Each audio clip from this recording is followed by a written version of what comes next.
That was Price Buster. I had to take it back, brother Omowale. Warrior, what's going on with your peace and love to you, brother? How are you? Yeah. Can you hear me? I hear you loud and clear, brother. How are you? I'm doing great, Dr. Maat. How are you?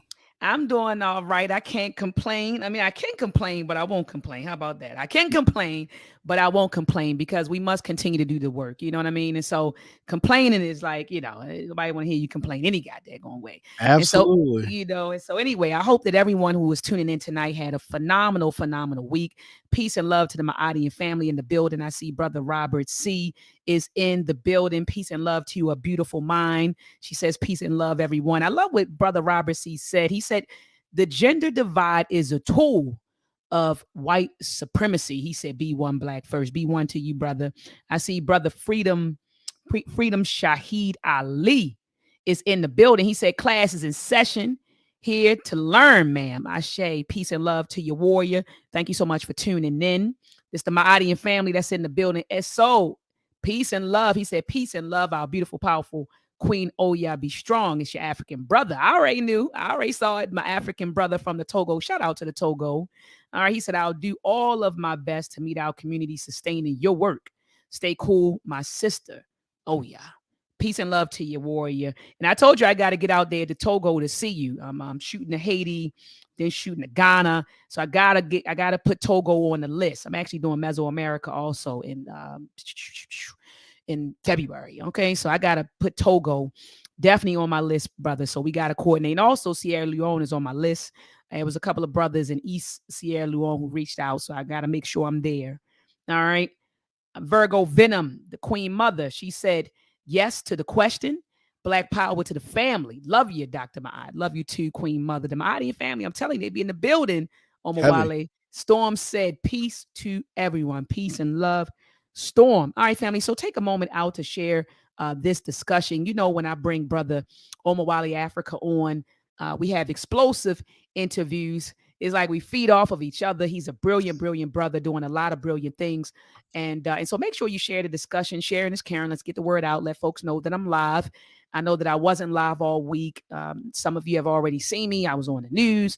One of my students, peace be upon his soul, Jaleel George, was murdered last Wednesday. And Wow. so it was crazy, for me to find out, when I was out of the country. And, I found out the day before I had to fly back in, and couldn't go see his family for days because I was tore up. And we had a rally here on Wednesday in Baltimore, rallying for peace and demanding for accountability and justice. His family has issued a $25,000 reward leading to any information that will lead to the arrest of the people who committed the murder. Okay, family. So anyway, your sister was going through a lot this week on top of final exams and got to get in those final grades. So that's why I didn't go live. Because Brother Omowale, I'm usually live about 3 or 4 times out of the week, but things just kept happening. But nonetheless, I'm here.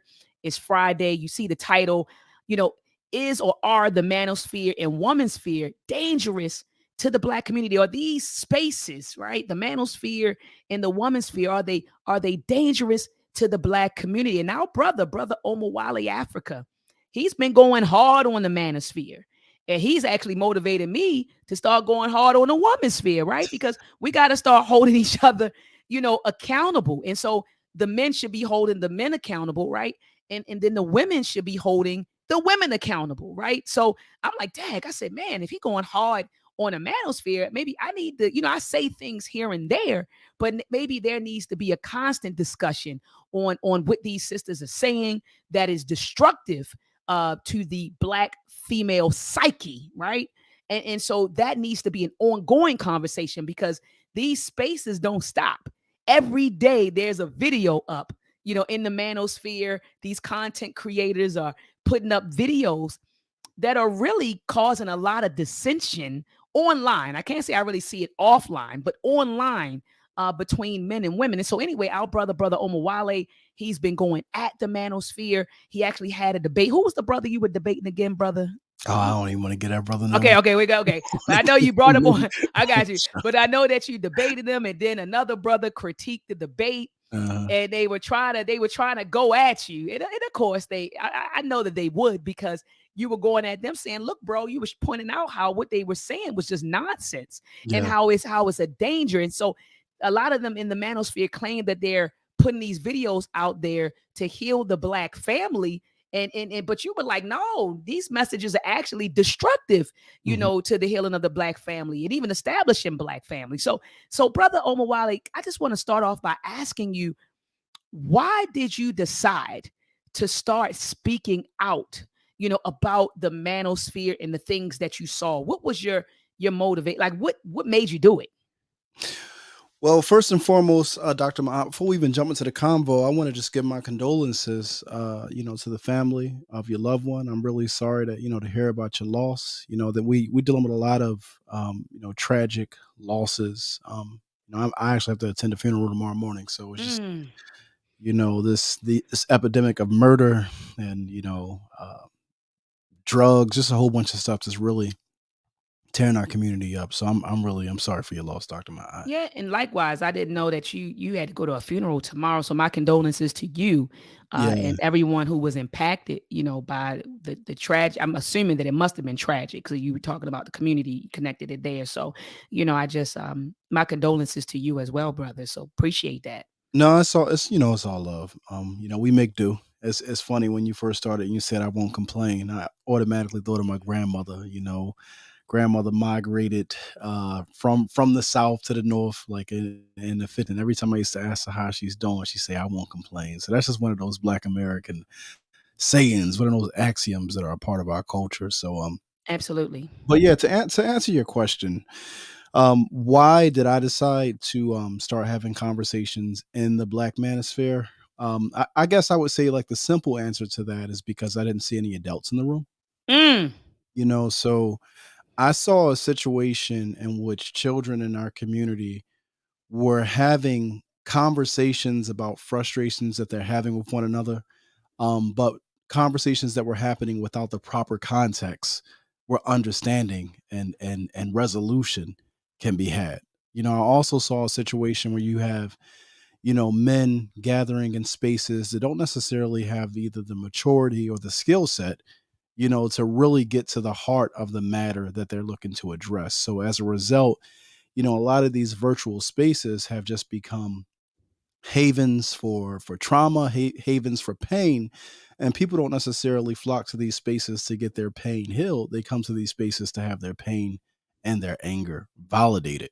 And you can really find that in spades, when you go into certain rooms that just exist, within these digital spheres, so to speak. So what I sought to do, just being a student of our history and some of the tactics and strategies that some of our wisest teachers have used, I sought to apply that to the modern era, or the internet era.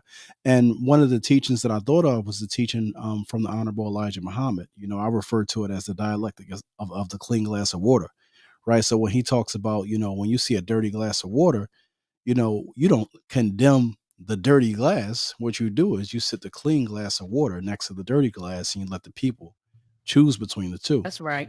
So just understanding this environment and that everything is algorithmically driven, I said, you know what? Let me insert my discussion into the Black Manosphere algorithm because I want to have a conversation with Black men. And I know that these algorithms, particularly, they target young men. And some of the politics and positions that I was seeing being pushed in the manosphere as it currently exists, I was like, yeah, these are detrimental, to our people. It's detrimental to the psychology of our young men in particular. So I said, you know what? Let me insert myself into the algorithm so that I can insert a different perspective into the conversation. And I successfully did that. So my content is now in the Black Manosphere algorithm, for better or worse. And I guess that, since I conquered that particular element in 2022, I think going into Excellent. 2023, I'm moving on, but my content is still the It's imprint still there. and the stamp Exactly. is It's still it there. is it is always going to be there. And Yeah. so I'm glad, like you said, oh my gosh, brother Omowale, you said so much just now. You said you noticed that people lack the skill set and the maturity Mhm. to have certain conversations. You also said, and I agree with you wholeheartedly on this, that these became spaces for hurt people, right? To feel validated in, how they feel, or the negative perceptions that they may have of the opposite sex. And so they go in there, yeah, he broke my heart. So now you in there with a whole bunch of women, right? And for you, it would be the men, right? But Hmm. I'm speaking from what I've seen in the woman sphere. You're in there with a bunch of women like, yeah, and we need to divest because these men. And then if you come in, you got a broken heart or something happened, your relationship didn't work out. Now you angry, you're in there with a bunch of other angry women. Yes, leave them, girl. And then, and it's that sort of thing. But what I don't think that people understand is that these people are making money, brother Yeah. Omowale. Like, Yeah. and some of them they're making money, and some of them are married. So they'll get online and they'll man bash, right? Hmm. Or woman bash, but then go in the room and laugh about it with their significant other while they make you mad at each other. So you all are arguing online, at each arguing with each other. And meanwhile, these content creators, believe it or not, some of them are married or in relationships, and they go off, they get offline. They made their money, right? They've made their money because a lot of these videos are monetized. So they made their money and they're living off of your pain. They're actually capitalizing off of your hurt, off of your pain, off of dissension between black men and black women. Yeah. Come on, like, I mean, brother Omowale, how, to me, that's just sick, It to is. get, It is. you know, and we sit there and we go for it. Like we actually go for it every time, and people start arguing. Now, I will say this, brother Omowale. Hmm. I will say that when I've been in the manosphere and I've listened to some of the content that some of the brothers over there put out, they made some really good points. Hmm. When I went over to the women's sphere, and I listened to some of those things those sisters had to say, they made some really good points. But see, that's how they get you. That's how they will you in. They'll make a couple of few good points, and you say, "Dang, God, this person know what they're talking about." And then they start sliding in, the misinformation, disinformation, and malinformation. What are your thoughts on that, brother Omowale? Yeah, I agree with both points that you made. Like, one, yes, people are certainly monetizing the pain and trauma of our community. It's a content strategy. Like, you have to understand that the algorithm, it rewards extremes. It it rewards the most polarizing conversations because those are the conversations that drive the most engagement. So if I'm trying to really, use this to produce, some form of passive income, or for many people, it's direct income because many people spend a great deal of amount of their time like online. So social media and YouTube content creation has become, their primary source of income. And just understanding, right, that, in order to drive success in this particular space, the algorithm is designed to hijack human psychology, Oh, right? come on, So hold up, brother Omowale. Say that one more time. See, you yeah, always be you always be dropping those bombs. Say that one more time. yeah, no, no, hold on, I think I got a bomb over here. There we go.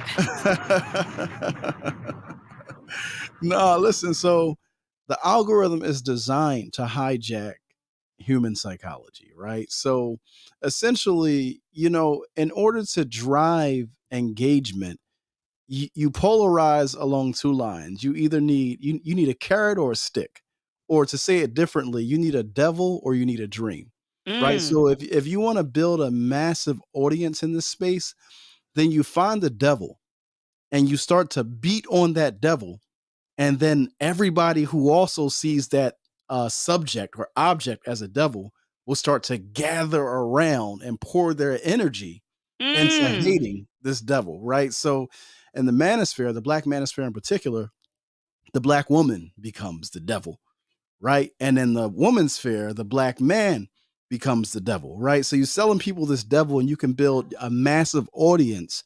There's no hyper growth from being in the middle of the road. There's no hyper growth from being fair and balanced, right? No, you see what's going on with me. You just my eye, right? You see what's going. So, like you said, when we had balanced conversation, that doesn't get any traction. A balanced Exactly. conversation gets no traction. No one cares. But I bet you, if I was on my platform bashing black men, day in and day out, my numbers will go up. They If it you would were, if overnight. you, yeah, overnight, if you were online, brother Omowale, and you are just bashing black women, all your numbers will go up. Like you said, it's like it feeds the you get in the algorithm, and then it feeds it. And so, man, that was a beautiful point, But brother the other Omowale. side of that coin Mhm. is the dream.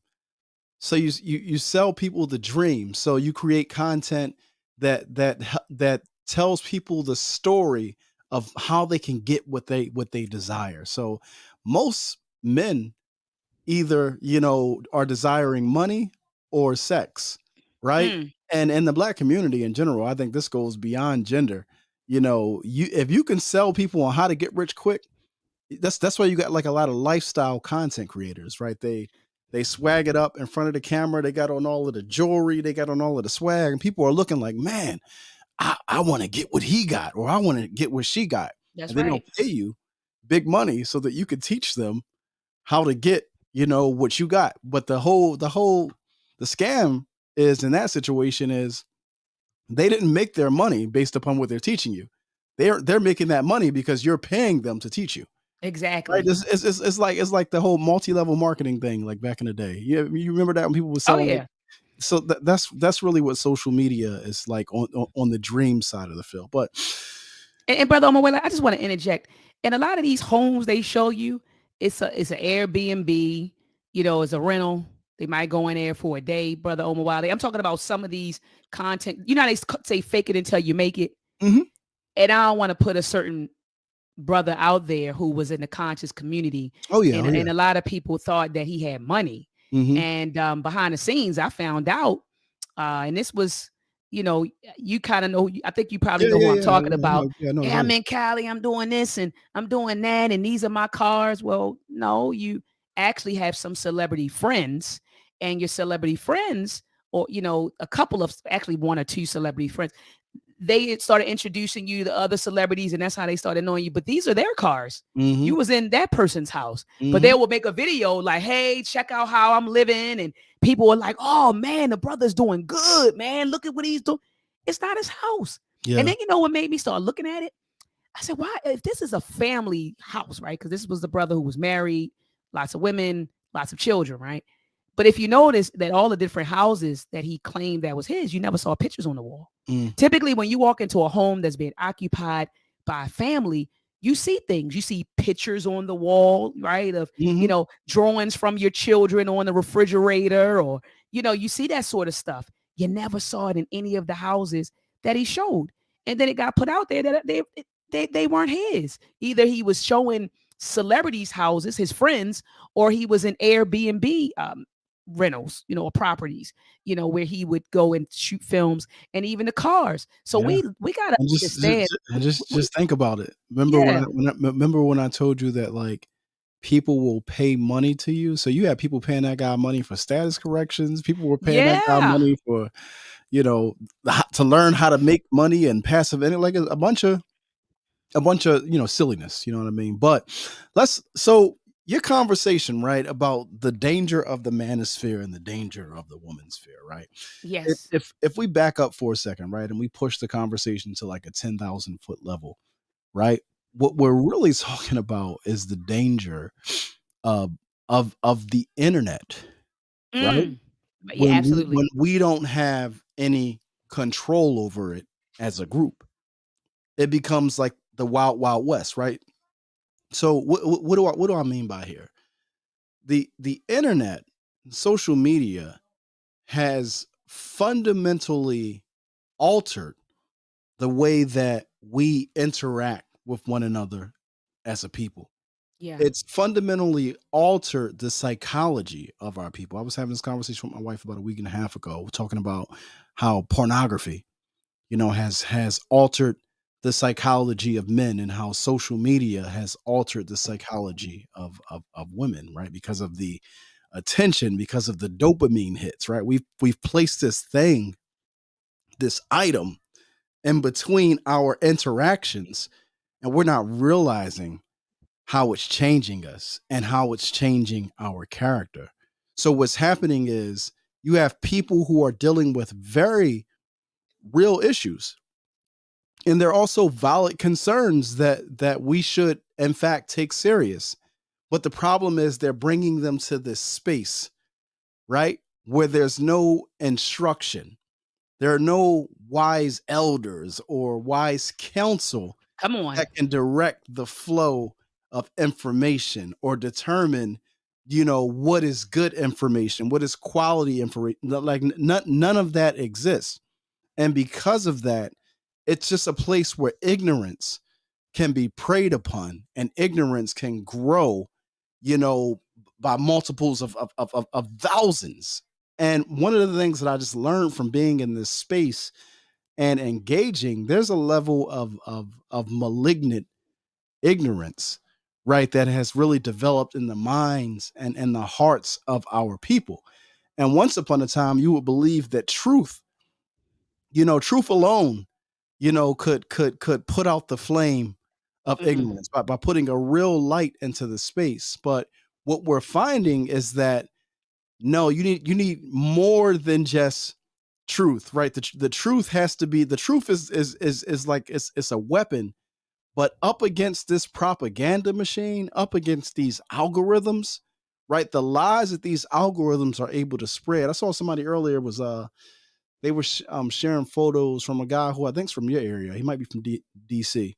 Okay. He has a book about, you know, Harriet Tubman being a fictional character and Nat Turner never I existed. know. Oh, Slave trade happened in reverse. But you go to that guy's channel, come on. millions of people that are Following them. watching and consuming, but not just that, they believe Yeah, yeah, what, absolutely. like if you look at the movement of our people who like now think that, you know, black people in America, we're actually indigenous to America. We're we're Native Americans. We never even came from the continent. Like Mm, the amount of people who believe some variant, you know, of that particular idea, mm-mm. right? It's astronomical right now, and again, it's because of the power of these spaces, and you don't have a filter to filter out, you know, what's good information and what's bad information. So the shit is just spreading like madness. No, absolutely. I mean, I couldn't, and that's why we had to study, man. So when you get online and somebody's, you know, making a video, creating a video that Harriet Tubman didn't exist. I think Kanye just recently, no, he made a comment about Rosa Parks. I don't know if Hmm. you heard about that. No, I didn't. And Yeah. so, yeah, I'm getting ready to do another show, probably on Sunday or Monday, probably Monday, entitled Kanye West supporters, let's debate. Hmm. Because he said a lot of things that are problematic. And as soon as you say something about Kanye, people come into your comments section and want to attack you. Well, he make good points. And I want to debate. I want all the smoke on Monday. If Yeah. you support Kanye West, please tune in on Monday. I want all of the smoke as to why you support this dude that flip flops between first you pro black, then you're rolling with the white supremacists, you're pro black, but then you have all these white supremacist talking points. And so we're going to unpack all of that. Yeah. But anyway, we had to study, Brother Omowale. That's why we had to study. So when we come across content like that, Harriet Tubman didn't exist, the slave trade happened in reverse. What else was it? What was the other thing? And Oh, yeah, we're that's none of indigenous. it. Yeah, we're Yeah. indigenous. Yeah, Yep. Nat Turner is a fictional character. We are indigenous to the Americas. We've never gone to Africa. You know, we will be able to combat that, right, with the information that we have, right. But when people don't have that information, then you're not in the position to combat it. And so, what do you believe? What do you do? Well, if everyone is saying that this is true, then it must be true. So if this guy has millions of followers and he's saying these things, right? Well, why wouldn't they be true? Because what I've noticed is that people judge the quality of your channel based on your subscriber count. Hmm. Now, as foolish as it may sound to you and I, people will judge the quality of your content or the authenticity of your content, right? Like based on your subscriber count. So if you are a person who have millions of followers, people will assume that you know what you're talking about, Yep.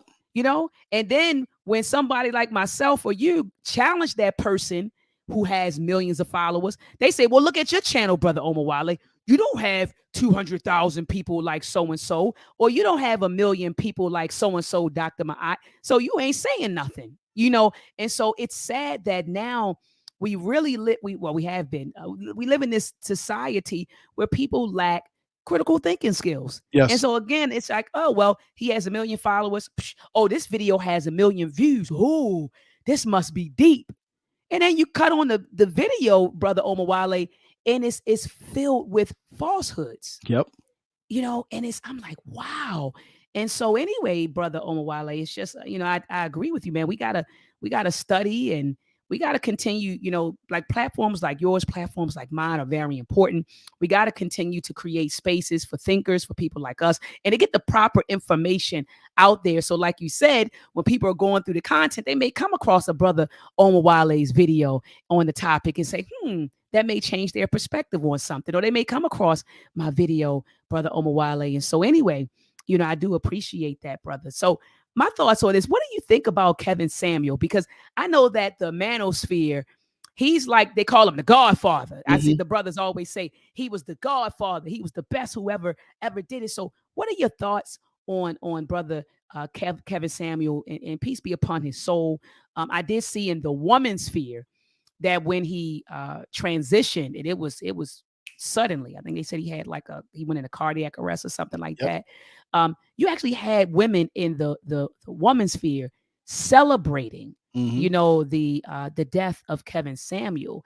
And so my thing is, while and I don't like stuff like that, because while you may Yeah, me not have either. agreed, yeah, Exactly. while you may not have agreed with the things that he said, some of his antics, because that's exactly what it was. I think that Kevin Samuels it said some things for shock value. I think he was a marketing genius.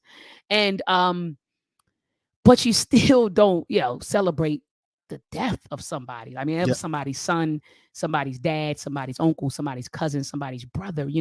And so I thought it was sickening when I looked, when I saw videos of these female content creators actually celebrating the death of this brothers. But what were your thoughts on Kevin Samuel and some of the things you've heard him say to women when they would call in, and some of his thoughts when he would just be driving and talking? Yeah. What are your feelings or your views on his ideas? Well, first of all, rest in peace to that brother. Rest in peace to brother Kevin Samuels. And yeah, I agree with you. Like, we should definitely not be disrespecting, people in our community when they pass on. I think that this is just a level of disconnection, or isolation that we have as a collective. Like, we don't see each other as familial.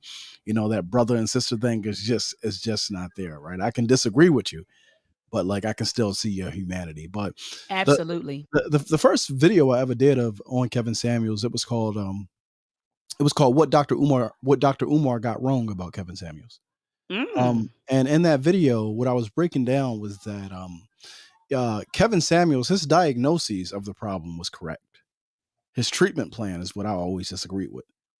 Right? So you can diagnose a sickness and be spot on, but then you can develop a treatment plan for that sickness that can actually be harmful if you don't have the right, just skill set and knowledge. Like, there's a reason why in the medical field, folks have to be educated for years and years and years, and then they have to do like a residency program where they're learning under a doctor, right? When they're a baby doctor before they can go out and be a full grown doctor and operate all by themselves, right? Because anybody can diagnose a problem, right? But the treatment plan, that come takes on. that takes some skill. And I think that, where I often disagree with Kevin was that his treatment plan was heavily reliant upon Eurocentrism, American nationalism, Christian, values that I thought were detrimental, to us as Black people, right? And I also, one of my major points of concern was that, when you look at Eurocentrism, or the Christian ethos that is within Eurocentrism, what it does, if we understand the relationship of men and women in Europe, like, women are not even seen as human. Come on. Property. They're seen as property. Come on. They're seen as, like, like, they are, children that are just here for reproduction, right? So the relationship and the values of that group of people when it comes to their women, my thing has always been there's no liberation project that we can pursue as black people where both black men and black women are able to fully express themselves as human beings. So That's I right. was always just critical of the treatment plan. However, the diagnoses, man, it was spot on. He rung an alarm and started a very necessary conversation Absolutely. about the mindset of many of the women in our community. And of course, Sister Shahrazad Ali started a very similar conversation Absolutely. with her book that she wrote about, the black man's guide to understanding the black woman. So it was a similar conversation, but I guess the malignancy had grown since that time. And with the advent of social media, it's gotten worse. And one of the things that we just learned from the conversations that he was having was that roughly 95% of the women here, and I'm using numbers arbitrarily, but Mm-mm. a huge majority, a That's what I took large it as, a huge segment, majority. Uh-huh. a large segment of our community, when I'm talking about women, don't see the men of our community as worthy or valid or desirable, right? And it's like, whoa, like where is this coming from, right? And so these divides and frictions and tensions that exist between black men and black women, we know that they are externally instigated. Absolutely. However, there are ideas and beliefs that have seeped into our culture and into our value stream. Like it's like getting your bloodstream polluted. Our value stream has been polluted. Come So it's on. like we hold ideas, like women hold a set of ideas about their counterparts, and likewise, men hold a set of ideas about their counterparts that are not conducive or healthy or will lend towards any healthy development of a community. And like, we need a blood transfusion. We need a Come on. cultural, we need a values transfusion. So I was just Come arguing on. that, yeah, Kevin is doing a good job. He's got the patient on the table. Well, however, what's that? What's the drip bags that they call in the hospital? The bags that drip the The stuff. IV, you talking about the Yeah, IV? yeah, Uh-huh. but yeah, he got the patient on the table, but what he got in the bag is just more white supremacy. It's more like Christian doctrine. I'm like, yeah, this ain't gonna work. It's like you taking the poison out and putting the poison right back in. You know what I mean? So it's like, nah. So that was my critique of Kevin. And I think that your critique is spot on. Hmm. I just remembered the whole high value man, high value woman conversation, and I said when I listened to his criteria, I felt like a lot of it was Eurocentric. It was how much money you make, educational level. For women, it was your size. How many children you have. Do you have children? You don't have children, then your value is going down. If you have children, young, like it was just the criteria, in my opinion, was very Eurocentric and like you said, and like Christian based. And I remember bringing brother Saimo Tepo on the platform, and he and I were talking, and I said, and he was, he liked Kevin Samuels, and I really didn't have anything against Kevin Samuels, like you said, except I called it his antics. Hmm. I called it his little antics, his this shock value that he would add for Yeah. marketing purposes. Because he even admitted, he said that it wasn't until he said he was putting out content for years. And one time he was talking to a sister and he told her she was average at best. Hmm. And World Star Hip Hop, they took that one clip. Now he said some good things, but they took that one clip of him saying to a black woman, you're average at best. And then the clip went viral, Hmm. and that's how he began, getting popular. But so some of his antics didn't like, some of that the things he did for shock value, said for shock value, I didn't like. But I do believe that he did make some great points. But like you said, the criteria and some of those things, some of the things he was pushing, some of those ideas and concepts were very Eurocentric. And I love how you said, well, if you look at how they treated women, you wouldn't want to pattern yourself after white men, and white men. That was the origin of feminism. Feminism is a white woman's thing. It's a white woman's ideology, right? And Hmm. I'm not going to say that there wasn't a need to push equality, because just being real with you, brother Omowale, if you look back then, at one point women weren't able to vote, Mhm. right? Women could not we couldn't work. We if we did work, we were getting paid substantially less than our male counterpart. So I don't want to say that it wasn't a need for a push or a movement for equality. But with any movement, there's always extremes.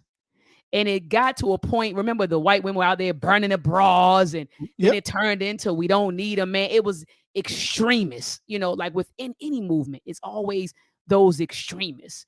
And but I don't want to act like it wasn't a need for that. But those white women were tired. They were tired of being under the thumb, or the rulership of white men. And so they began Yeah, to yeah. Listen, organize. Look, my brother. hold on, let me finish my thought real fast. Oh, go So ahead. they began to organize, and then they said, "Come on, black woman, you should be. Come on, join in the struggle." They always come get us when they want the numbers.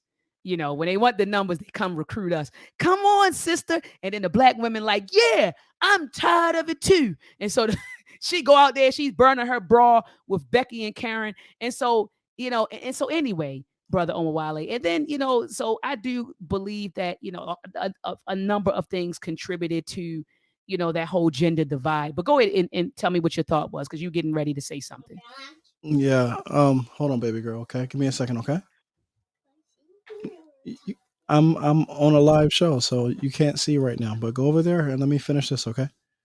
Please, can you go over there? Okay, you can see. All right, you go over there.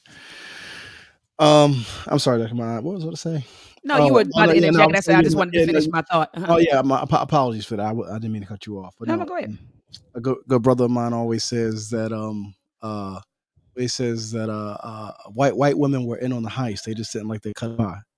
Hold on, So say it again. White women were always in on the what? they were in on the heist. Uh-huh. Like white women have always benefited and also promoted white supremacy and colonization. Like Absolutely. so they just and their cut of the pie. Absolutely. They wanted a larger slice, but they never wanted no black women or black men to be on an equal footing with them. They was just Exactly. saying to the white man, like, "Hey, why you got me down here with them? Like, Exactly. lift me up so we can, Exactly. dominate the rest of these people together. I'm your ride or die." That's kind of like what they were saying to their, to their To their men. man. Yeah, Absolutely. yeah, No, absolutely. And then they came and got us though. They hmm came, black yeah, women yeah. joined in it. Black women joined in Well, too. some of us, because you know, there's a, I would say there's like a class dynamic that existed there. Hmm. So I think that some of the black women who, due to their more economically privileged positions, Ah, relatively speaking, it gave them access to white spaces. And I think that a lot of the women who were in those spaces were the ones who were the vanguard or early recruits into feminism because so you the, would think it was the black bourgeois, the female, basically, the yeah, female black yeah, bourgeois. I because could see that. Absolutely. they saw themselves in competition with their bourgeois black male counterpart. Right, Mm. so they're both competing for resources off the table, and she's like, "Listen, we both going into the system. I ain't about to be up under you." You understand what I'm saying? So they just it was the dynamic where bourgeois black women were competing with bourgeois black men, and those bourgeois black women saw their best chance of attaining power, attaining resources by aligning with white women in the white feminist movement. Absolutely, absolutely. So, brother Omowale, let me ask you this. Mhm. So, going back to the manosphere and womansphere being a danger, to the community. What do you think? So, what makes them so dangerous? And how can we see that? Because this stuff is happening online, but do you feel like it's happening out there? So we're talking about all of these spaces, and I would say yes, because I'm seeing the black femicide rate go up. But so is there a connection in your opinion? Not just, eh, the manosphere and womansphere, they're having these conversations in these spaces, but how are these conversations, uh, how do you feel these conversations are impacting, you know, offline, real life, okay, They in our they community? definitely are. Mhm. Um, and it's not just a man. So this is what you got to remember, Dr. Maat. You and I, we are what people would refer to as digital migrants, right? Or meaning I was born in the early 80s, right? So I wasn't born on the internet or born, it really came to be a thing Yeah, same. Yeah, in my absolutely. early development. Absolutely. This generation that came behind us, they're digital natives. Absolutely. They didn't migrate. They were born into this web, so to speak, right? This is their reality, right? Since as early as they know. I mean, now, kids are on tablets and phones at like 2 and 3 years old, right? So it's just it's a different reality. So the question you asked me was why. You asked why is it so dangerous? Is that the question that you asked me? Yeah, like what do you see? So I asked about so my question was, yeah, exactly. Like why do you feel like it's dangerous? Do you feel like what's happening in these spaces will eventually happen, on the outside, or what makes them so dangerous? So Got because you. Got some people could just say, well, Dr. Maat, well, brother Omowale, like, this is just the online. It's not Yeah. real. It's online. They're just having these conversations. It's not Yeah. real. So what do you So mean it's a here's why it's very real, because I mean, it's actually infecting quite a few generations now. If we break it up into millennials, Gen Z, and Gen X, I think all three of us are being impacted. But the younger folks, they're born in this environment, so most of their engagement and their relations and their connections and their friendships are happening in a digital space, right? So their ideas, the way that they talk, right, what they refer to as culture, they're not getting it from the community. They're not getting it from community institutions, right? They're getting it from people who are mocking, or not mocking, what's the word I'm looking for, mimicking Yeah, what they think blackness is. Like, for an example, right? I think you and I both grew up in like the black church, and absolutely. there's something about like just like black church culture, or like certain culture within our community, right? But you have a whole generation of black folks who never experienced that. They saw it on the internet and they was like, oh, that looks attractive, and they just started to mimic it because they seen other black people doing it, right? So the way that they talk, the way like everything about it. Like, so yes, the internet is not only impacting their behavior, it's also driving their ideas and driving their beliefs. And this is why it's dangerous, because when you're in these spaces, right? And I've never, growing up, I've never had to wonder or question, is this black woman an enemy to me?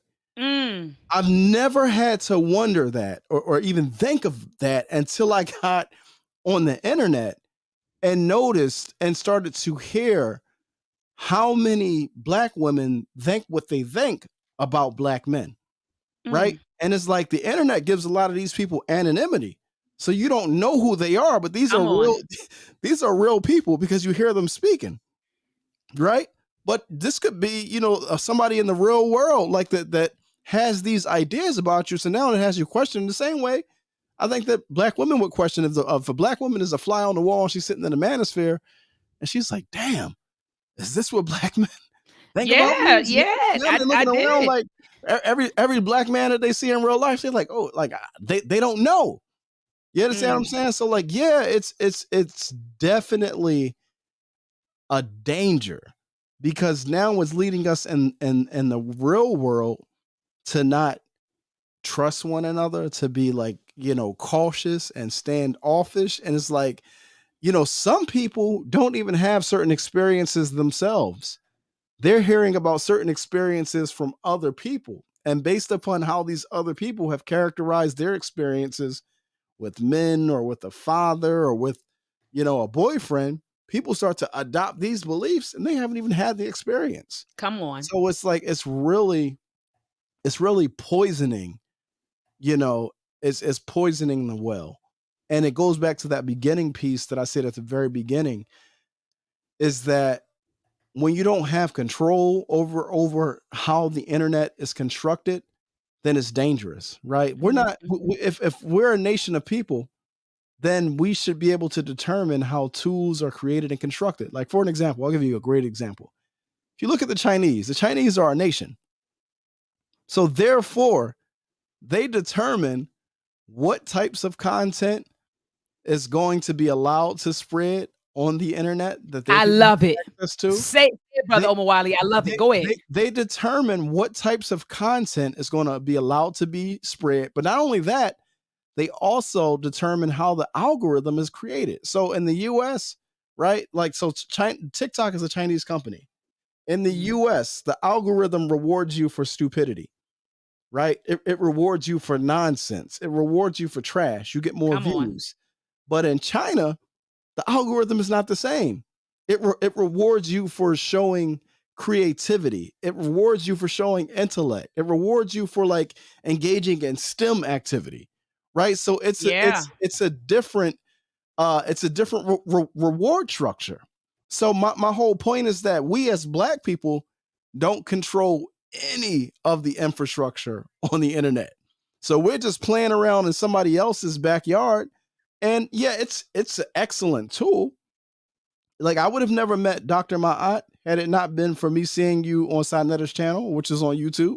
Right. Right? Facts. I would have Right. never Facts. met you. Like, I don't think we've ever met in person, but we've had several conversations Absolutely. Through that. through this Yeah. medium. You understand what I'm Absolutely. saying? So, like, yeah, it's an excellent tool. It's a way that you can build community. It's a way that you can kind of like, attract resources to fund projects. Like, yeah, there's many benefits to it, but there's also many dangers as well. Absolutely. And you and I talked about that before, the dangers of, I think we talked about it's called the dangers of social media or something like that. But I remember you and I had actually unpacked all of that in another video. But you're right. So it has its pros and it has its pros and its cons. And so thank you so much for that, brother Omowale. And so anyway, brother Omowale, I just want to acknowledge, let me drop a bomb. We just hit 100,000 people, but look, I never had my sound effects ready. I You know what got I you. mean? I look on StreamYard, I never had. I Do it one more time for it. Do it one more got time. you with another bond. Hold on, there you go. I got you. We just hit 104,000. Peace to everybody in the building. We're talking about the manosphere and womansphere tonight. Are these dangerous spaces, right? Are these spaces dangerous to the black community? I have with me my good brother Omowale Africa, who actually been going at the manosphere. He's not popular over there. He's been going at those brothers and they make critique videos about him and everything else. But I'm so glad that he's there and that he's having the conversation. And so salute the brother Omowale and salute to everybody in the chat. I want to take a moment out to acknowledge brother Shakara Speaks. Shout out That to Brother brother, Shakara. yeah, Shakara, yeah, he was in the building. He said peace and love and peace to him. His beautiful divine compliment. He was on the platform a couple of weeks ago. We had a discussion entitled, are we the Jews? Are we the real Jews as Kanye and Kyrie Irving would say? Mm-hmm. And so that brother came on. He dropped a lot of powerful information. I had brother Onk on there I too. saw that. Brother Onk up there cutting up. I said, brother Onk, he's brother Onk. He's on our side. He's on our side, brother Onk. Cut the brother some slack, right? And so I saw anyway, that. brother Onk said, "Oh, okay." And then after I spoke to brother Onk on the phone, he said, "I like that brother Shakara Speaks." I said, "I told you, give the brother a chance." Mm-hmm. And so anyway, check out that discussion, family, in the archives. Brother Omowale, you mind if I open it up or drop the StreamYard link Yeah, in the yeah, yeah. chat for some people who may want to come in and comment? So family, I'm going to drop the link in the chat. I just dropped the link in the chat. Come on in if you want to make a comment. Click on the link. If you don't click on the link, brother Omowale Africa and I will close out. But Mm-hmm. click on the link. Come in and share your thoughts. Do you feel like the manosphere and the womansphere? Do you feel like these spaces are dangerous to the black community? So I just dropped the link in the chat. Click on and come in, family. I saw a DL in the chat going off. DL, come on now. This is your link. DL. This is your opportunity to click the link and come on in, DL. Oh yeah, well, welcome. Them Twitter fingers. Everybody want to be texting and texting. Come on in. Come on in. Pull up, smack the link. Yeah. Pull up. Because I see they're having a lot of interesting conversations in the chat. You know, they're having a lot of interesting conversations in the chat. Mm-hmm. And so come on in and have the conversation with us. As you know, it's so funny though, Doctor. Like, so when I first came in, I think that I came in a little like aggressive, like in dealing with the manosphere. But like I actually like from spending time in the space, like I started to change like my approach to be more conciliatory. You know what I mean? Like because there's real pain there. So it's a delicate dance that you kind of like have to do because you don't want to be, you know, dismissive of people's trauma or what their experiences have been, you know, with their counterparts in their community. So what I've tried to cultivate is a space where we can listen to one another and hear one another, and then I try to serve as like, you know, arbitrator, you know, between the two in hopes that like, you know, we can contextualize what's actually being discussed, you know, and I don't know, start us on the path of getting to resolution. But we're never going to get to resolution if we can't like listen to one another and hear one another. So No, absolutely. that's been a tough thing for us to do. But I love what you said, how we can't dismiss people's experiences. Hmm. You know, cause molestation is real. You Hmm. know, in Baltimore, I remembered I was sitting at a lecture that Dr. Patricia Newton, peace be upon her soul, she became an Hmm. ancestor. I think in either September 2020 or September 2021, she became an ancestor, and I want to say it was 2021, but she said that in Baltimore, she said 9 out of 10 females are sexually assaulted or sexually molested by the age of 18. But then she said this. She said 8 out of 10 males were sexually assaulted, sexually molested by the age of 18. Um, and this is by opposite sex and same sex, right? Hmm. So this stuff is real. Hmm. You know, people, you know, have issues with their parents. I remember I was having a bill with a brother some years ago, and he told me he was in his early 30s. And he's like, Doc, you know, he said, I'm not even gonna lie. He said, I used to hate women. And he said, until I did some introspection, and I'm using the word introspection, but he said, until I did some introspection to figure out the source of that hatred. And he said, the source of that hatred was, um, he said, the women in his family treated him like crap, you know, because they had been hurt by men.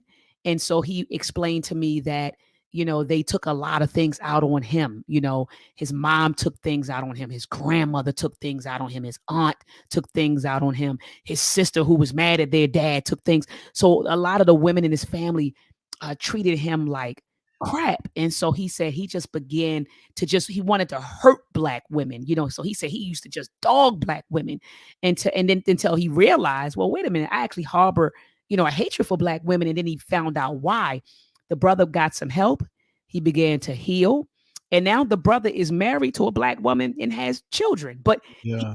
go through that. You know, you have Listen, I just yeah, you have some women who are mad with their dads, you know, mad because they were, and I was one, you know, that yeah, had some issues, you know, and so you realize, oh, so that's why I project that anger onto him. Oh, so I got daddy issues, and I'm projecting that on, and then you have some men who have mommy issues, right? And then they're projecting that, and so it's a lot of experiences that people have. So I agree with you that when we do go into these spaces, we have to understand that we're dealing with a lot of hurt people, and we don't want to dismiss yeah. their experiences, their hurt, their pain, their undiagnosed trauma. We don't want Hmm. to do that. And so I appreciate you saying that. I see Mufasa Shabazz is in the building. Brother Mufasa Shabazz, you have the floor. Peace and love to you, brother. Hey, peace, peace. Peace, peace, Yeah. peace. So yeah, I wanted to answer the question that you posed. To me, I feel like the woman in manospheres are they're a symptom. You know, it's like it's a symptom of the same initial issue, because I was in the manosphere for years on certain pages, and the real issue that you run into is that you have a bunch of people with no political and historical context to the conversations that they're Mm. having. They don't know any history. They don't have knowledge of self. They don't know anything. And the most important, the biggest thing that they don't have is a purpose to guide their reason for even having this discussion. So we get together, we talk about men and women getting together, right? And we could talk about the different things women do. We talk about what men do. We talk about all these things. But because I was conscious years back before this Manosphere thing even started, I was already reading books. I was already listening to lectures. I was already involved in community things, right?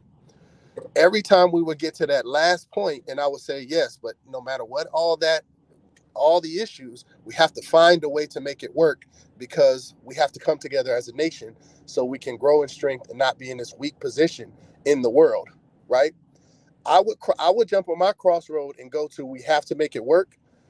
They would go on the other side and say we don't have to do anything, because they have no purpose, no aim, nothing, and they're making money. People are either making money or they're just dumping off these feelings. So the real issue is that there's no purpose. I tell people marriage is a community system. It's a Teach, community brother. system. It's not individual, Teach, right? brother. So it's right. So if you're just coming at this as an individual with no guide, with no purpose, it's not going to matter in the end of the day. So I think the woman in Manosphere. That's why I salute Omowale for what he's doing, but that's a tough battle, because it's like, just to even have the conversation with these people, they need like 2 years of reading books and lectures and just to understand the depth of context he's trying to present to them. For him to understand how weak they're even making themselves look with the way they talk, they need political education just to even get it, right? So I commend what he's doing, but I feel like it's just, the woman in Manosphere as they stand today, they're symptoms of our overall problem, which is lack of direction, which comes from our lack of political education and cultural orientation. But yeah, that's it. No, brother. I thank you so much for that. I think you hit the hammer on the nail with that one, brother Omowale. What are your thoughts on what brother Yeah, no, Mustafa Shabazz said? yeah, shout out to brother Mustafa Shabazz. Yeah, I actually agree with you.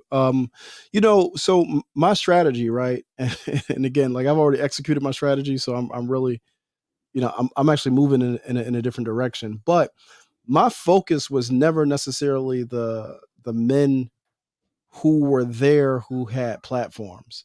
I was really always concerned about the younger men, let's say, 10 to 16, who are being introduced to these conversations because they're on their tablets, and the algorithm is driving these conversations towards them.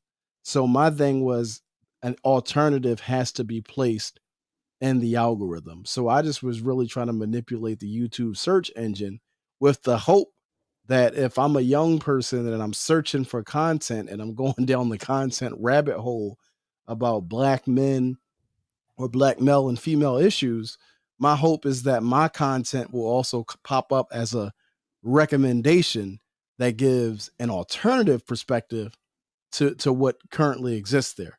Right. So that has always been my goal. It's always been about, not necessarily the men in the arena, but the men and women who are watching.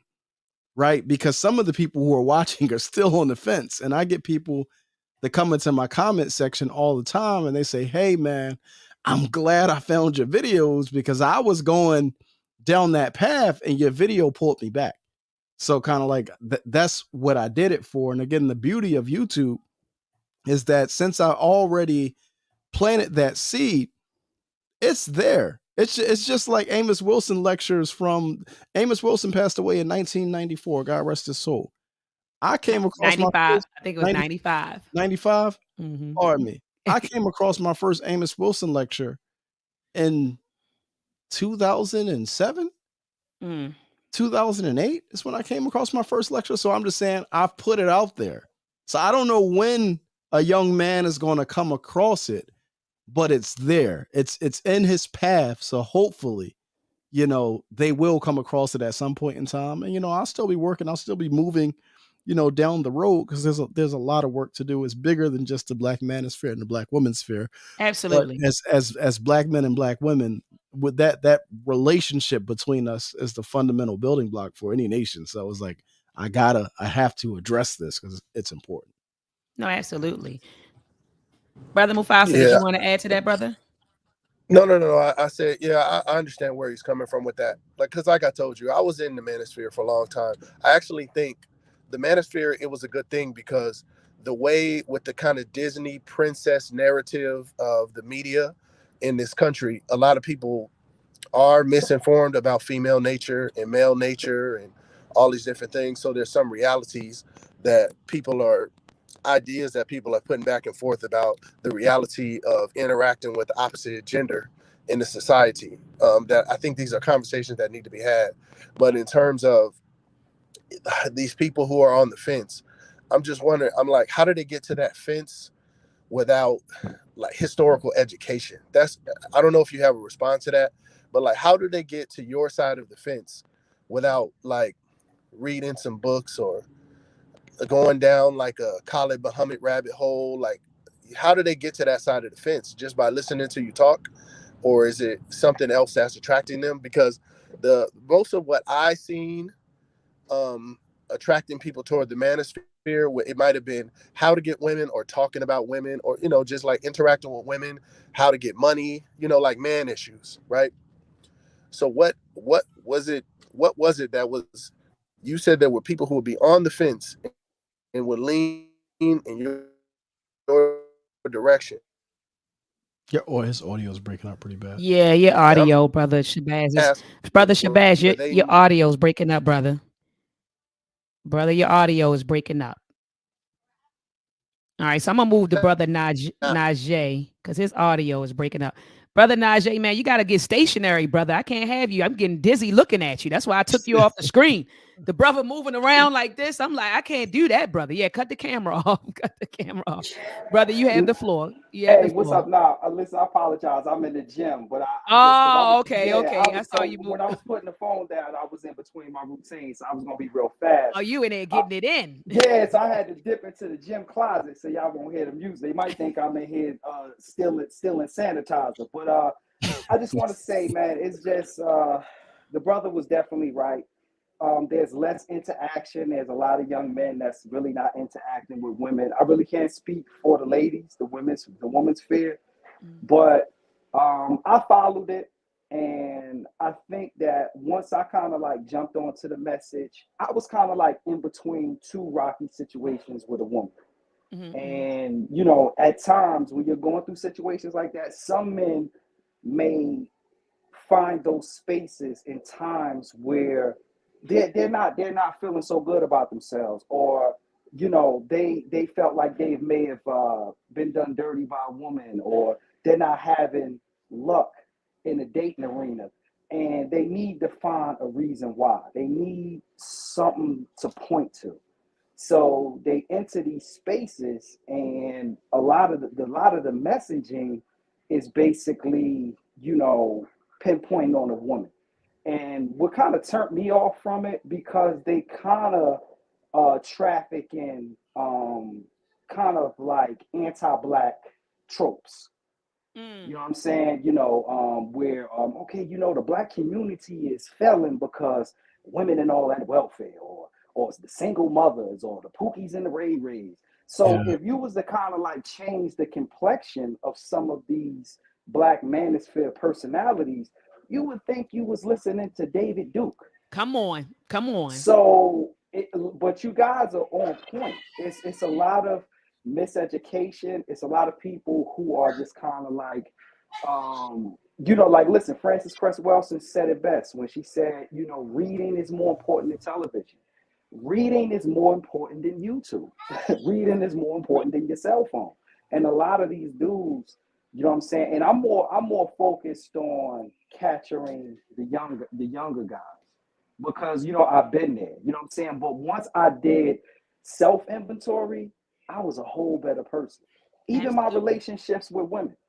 You know what I'm saying? So a lot of times, you know, you okay, you can't control what somebody does to you, but you can control how long you stay in that situation.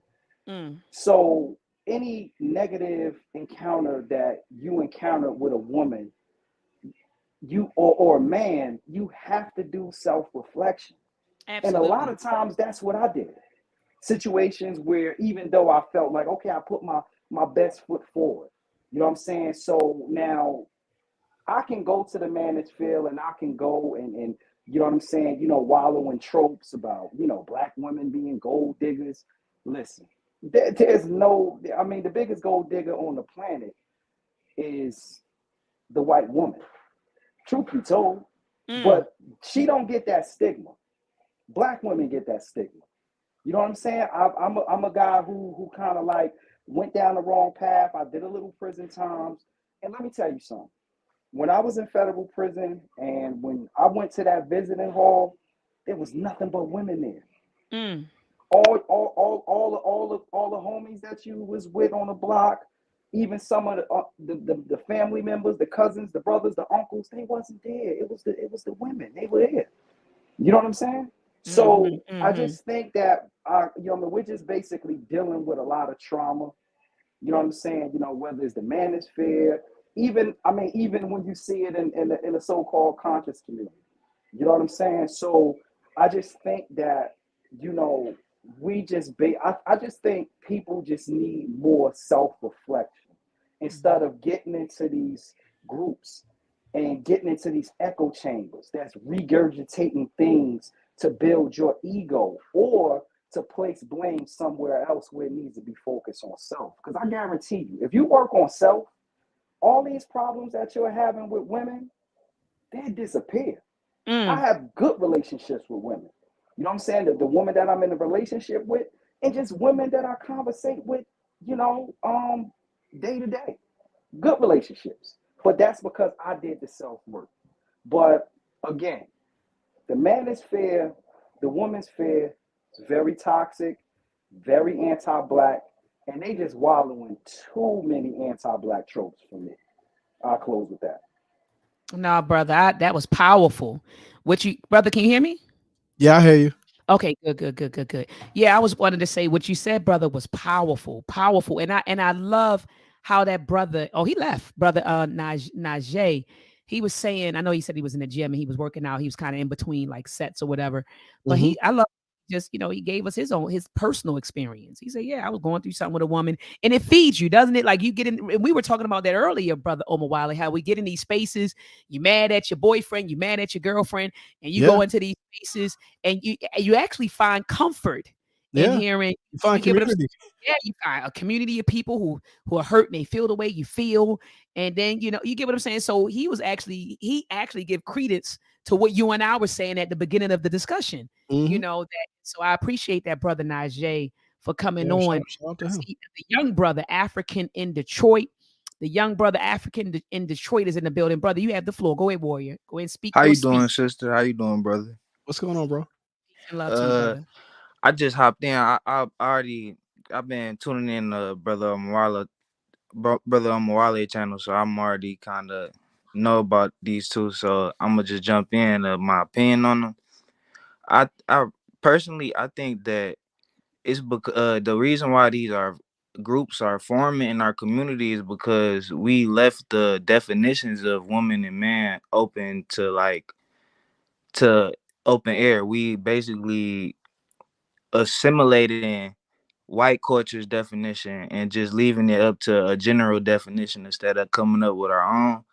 And so, and also like economic reasons, obviously, but because we don't have the reward process, the reward like the being how we see a man or a woman, they literally making their own social groups that they could get like say I don't know about the woman. I don't really besides the divester stuff, but I never really got into that. But the men are basically they forming their own group and they giving each other social gratification because we can't get economic gratification and community gratification. Basically, is what I'm Hmm. saying. So basically, they finding and making their own institutions, but for the wrong reasons. If that makes sense, That what make I'm trying to complete sense. explain.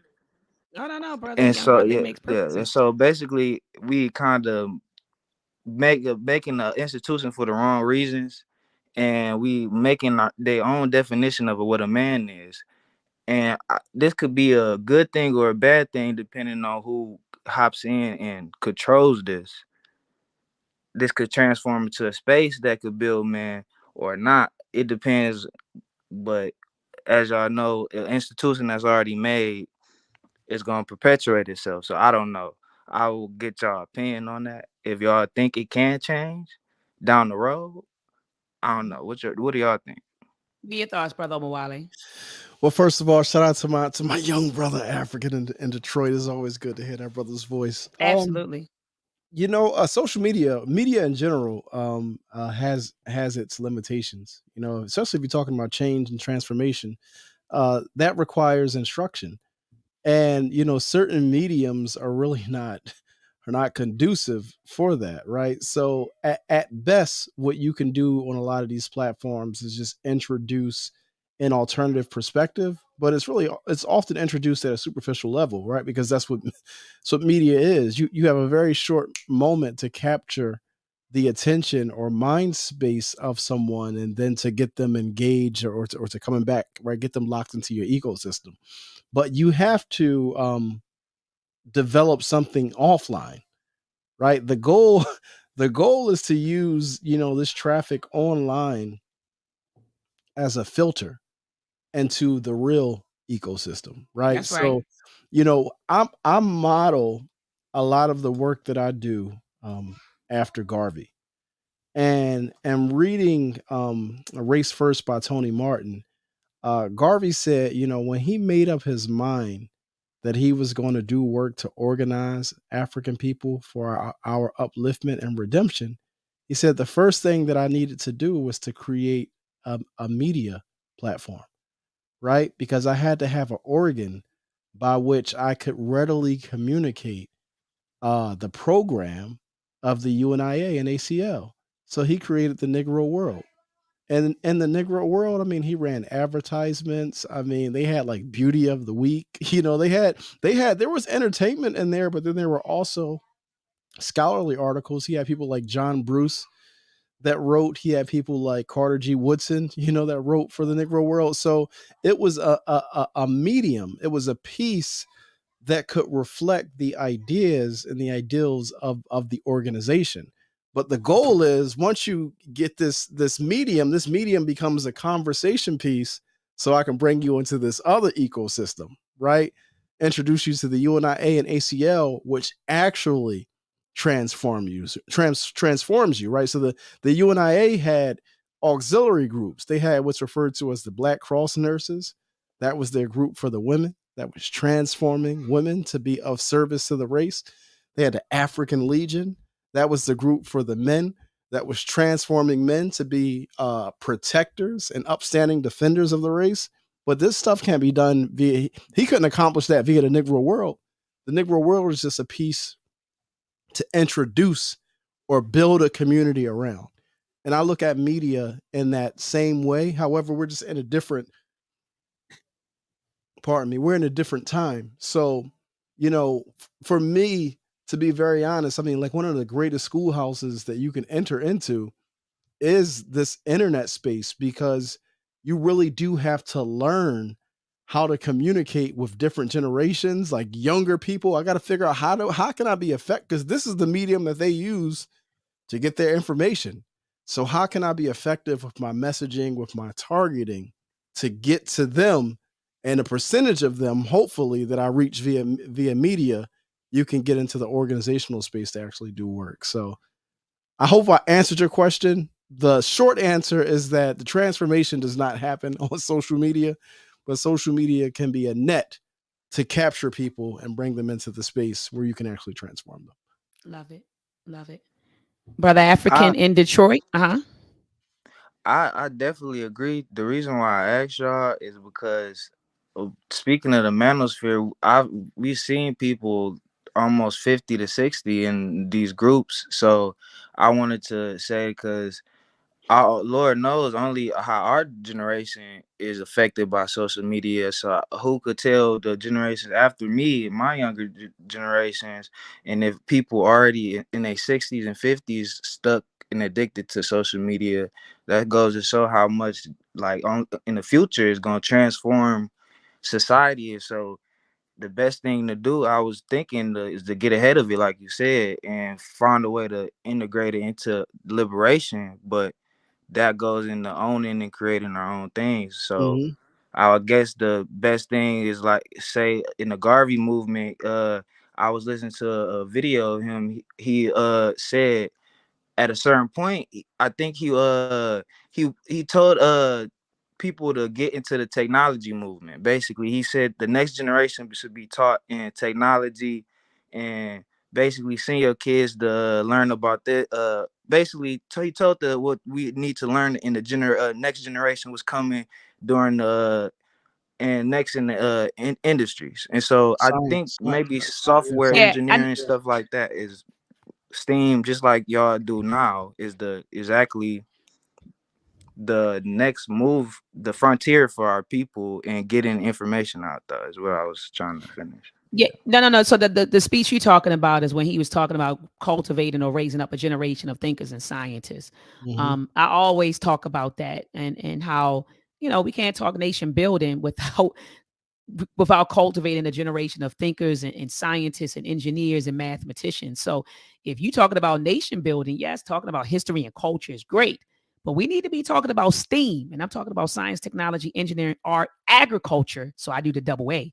STEAM, so science, technology, engineering, art, agriculture, and mathematics. So absolutely. So thank you so much, brother African Detroit. I'm gonna let you go, and I see brother Mufasa Shabazz. He came back in, brother. We getting ready to close out, but what are your closing words, brother? Oh no, I had came back. I had wanted to respond to the guy, not the last guy, but the one before that, because I feel like I hear a lot of people's response to the manosphere. I don't know that much about the woman stuff, but the manosphere, a lot of people sum it up in that way, and I feel like that's like an individualistic type of outlook, Because for me, I never went to the manosphere because I had issues with women. I didn't, but I did have issues with the overall, um, the issues between black men and black women. Period, in general, for everyone. So even if you could get your stuff together, there's still issues in the community in general. So I feel like, even if you fix your personal issues, I would still be interested in it. But if we closing up, I didn't want to get too much into it. I was kind of hoping he would still be on, but you said he left. So Yeah, but go ahead, uh, finish your thought though. Finish your thought. I ain't rushing you, brother. Finish your yeah, no, thought. but I mean, like I said, that was pretty much all I was saying, was that, I guess there were some people who would do that, because I know for me, I seen it's some sides of the manosphere where you go there, and it's pretty much like, people just complain about women all day or whatever. I don't know. I wasn't on those channels. Most of the ones I went to, if anything, you could fall into like a sales funnel where they're going to tell you you ain't getting no women because you ain't got my course, my coaching and this and that, or it'll be like you ain't getting no women and it's your fault. That's what I saw more than I seen people just saying it's the women's fault. I saw a lot less of that in the manosphere than I seen so I don't know who's doing that stuff, because maybe I just naturally avoided it. But the majority of what I saw was, hey, you ain't getting women, let me show you how, or you ain't getting women, this is your fault. That was the majority of what I saw. I don't know what you noticed on Wale, but that's how I saw it. Absolutely. And I love, I don't see, I got to go back to the comment. Someone said, and I do appreciate what they said, the man, he says, shaming someone for being an awful mother doesn't help to reform those mothers and teach better parenting practices. So anyway, I'm with you, brother Mufasa. Like, going into these spaces and just bashing people all day, nobody got time for that nonsense. You know what I mean? And so, brother Omowale, did you want to respond to what brother Mufasa said just now? Yeah, I mean, if he's inserting that there's a diversity of there's a range of content in the manosphere, I'll align with that, and I think that there's a range of reasons why men, find themselves being attracted to that space. Yeah, I could agree with that. Yeah, there's not like he's basically saying it's not just one reason, like, oh, I'm having issues with women, so that's why I go. Like you said, Mhm. it's an array of reasons. So I see that. I see what you're saying. But is that the majority of what you've seen, like when you poked your head in and looked in there? Yeah, they Because for me, mhm. I did. I went in there. You know, like if I hear some BS, I just turn it off and keep it moving. I'm not. You know what I mean? Some of these dudes are. I can't listen to all of them. You get what I mean? Yeah. So that's why I'm asking. I think you looked at it more scientifically than I did. So was that more what you saw in there, or did you see? You know. Like so I mean I have the ability to look at it layered, right? But its foundation, right? So that there's a current or a um there's an underlying value system that runs throughout the manosphere. That's really what I was very critical of, right? I did a stream when I first started doing content over there. It was called I ain't gonna say the first part of it because people get real mad by that, but essentially the subtext the subtext of it was called the Romanization of black male values. And Mm. by Romanization, it wasn't romanticization, it was Romanization, like Rome, like Greco-Roman. So like Oh the yeah, I'm with you. so that essentially was my treatise, towards the manosphere, just basically getting at the fundamental issue that I had, regardless of the type of content, right? Because the range over there, I mean, you got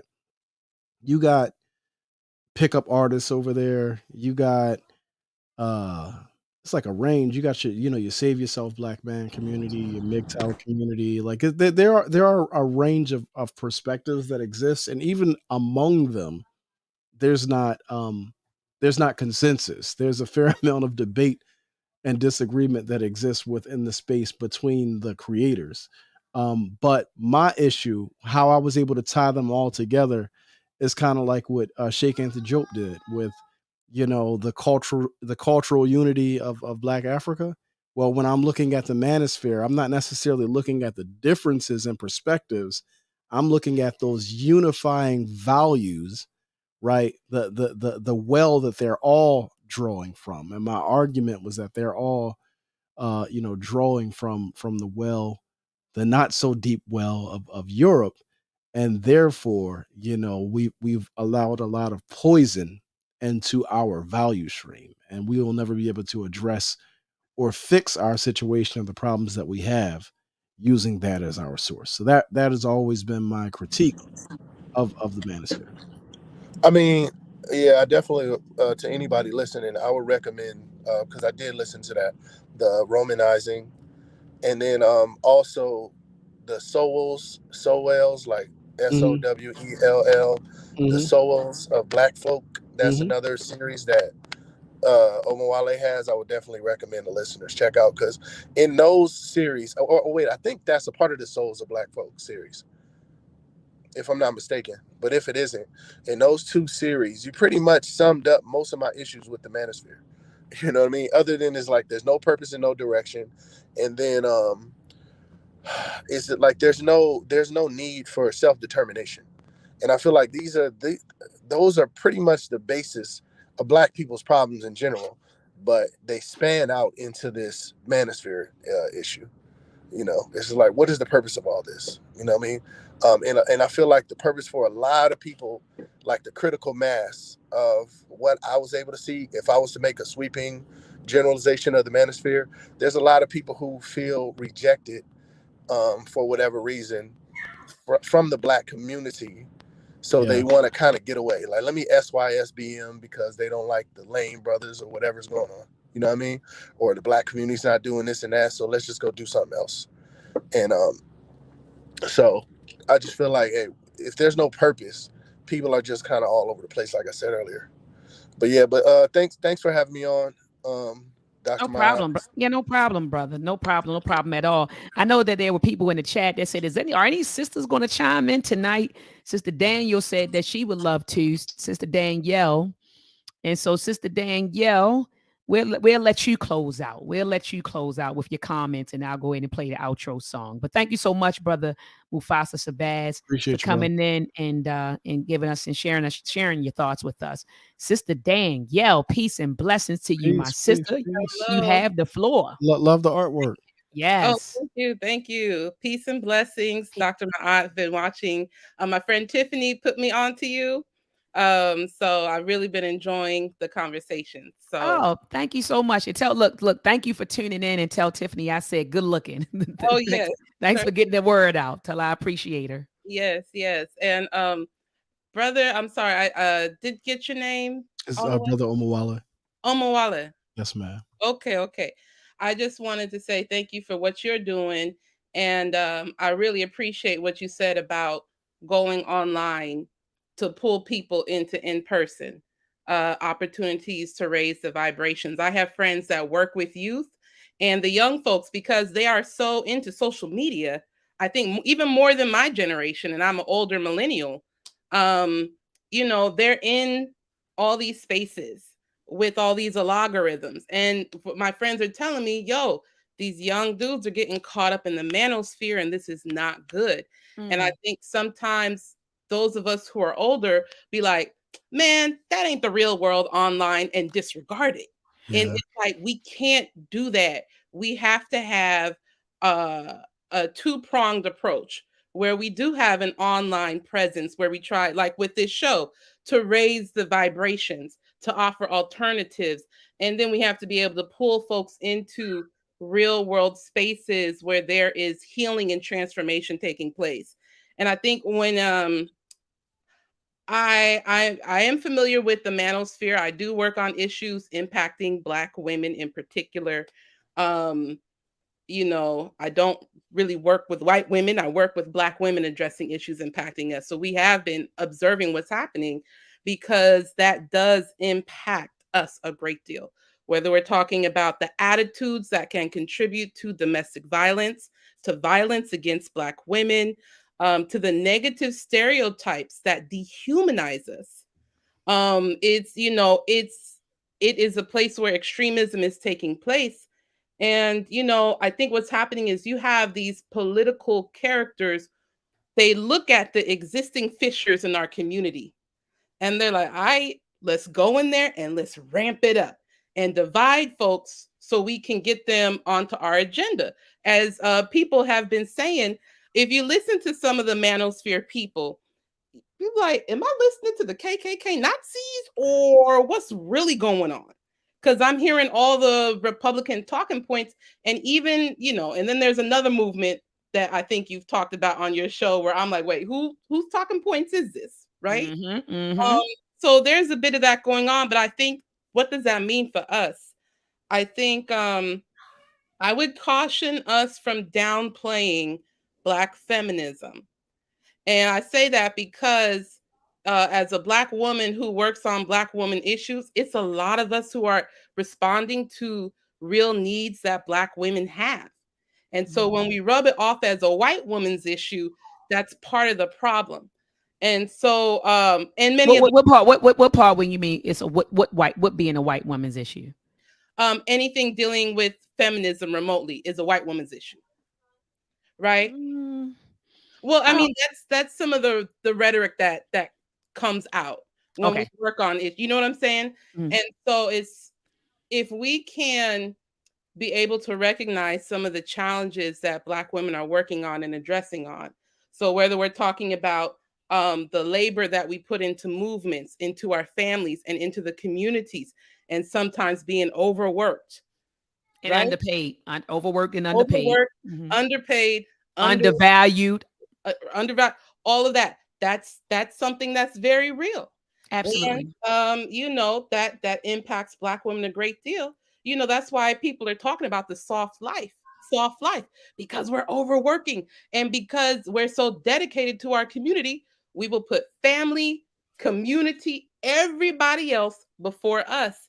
And so, that's the thing. And sometimes that can be encouraged by community, right? Mm, If we're mm. talking about what you brought up earlier about the molestation, rape, domestic violence, those things are real.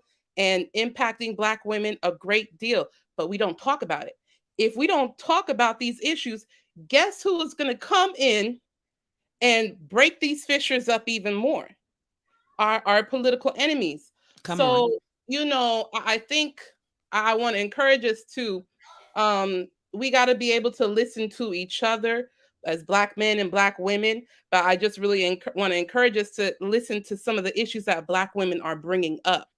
Oh, That absolutely. Absolutely. we could better work together as a community to eradicate things. Like right now, we're seeing how Meg the Stallion is being treated, right? I mean, I know it's a lot of drama, but at the end of the day, she was shot at the end of the day, and she shouldn't have been.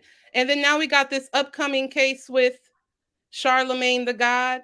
Yeah, I heard about it. I heard about it last week. Yeah, And yeah. it never fails. We engage we engage in some of the same behaviors that disregards the victimization of Black women.